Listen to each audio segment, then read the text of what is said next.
de 1587, 50 anys més o menys. Gràcies a la confiança del gran monarca Felip II va escalar molt amunt. El rei Felip III el va nomenar virrei de Catalunya, títol que avui diríem els presidents de la nostra Generalitat. La Generalitat ja existia, ell va ser, per tant, un president de la Generalitat. Va jurar el seu càrrec a la catedral de Barcelona el dia 10 de juliol de 1603. Les seves despulles mortals foren conduïdes... Va morir a la capital del Principat de Barcelona el dia 10 de juliol del 3.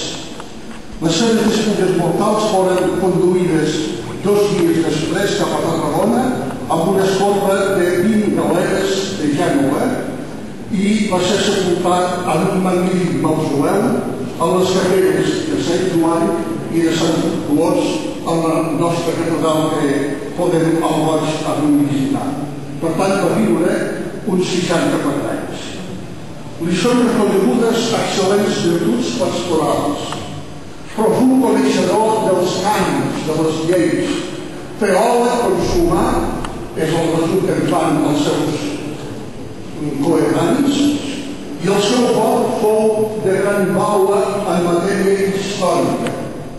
Com a bisbe va desplegar un vigorós llarg d'enceu per la reforma i l'observança de la disciplina cristiana i eclesiàstica.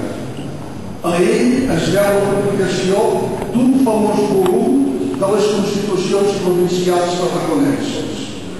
Va convocar 4 concilis, gran protector i col·laborador dels pares caputxins, agustinians, carmelites descalços, insigne protector i benefactor de la Companyia de Jesús.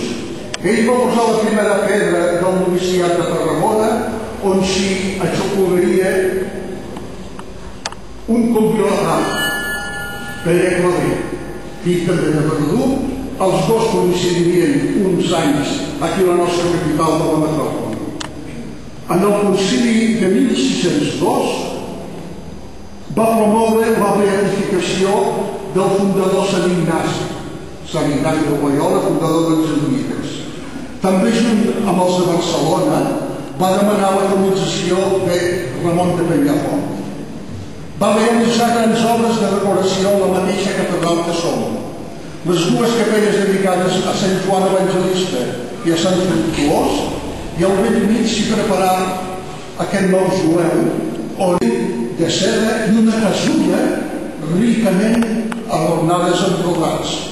Això és actualment encara al Museu Diocesà de Vic, que el bisbe de Vic va passar per Verdú i d'acord amb el poble s'ho van portar i avui es conserva al museu, junt amb d'altres quadres de pintura riquíssims de qualitat. Aquest és una mica del resum d'aquest senyor que tenim aquí amb les seves despulles. Val la pena tenir aquest record per aquesta casa baixa.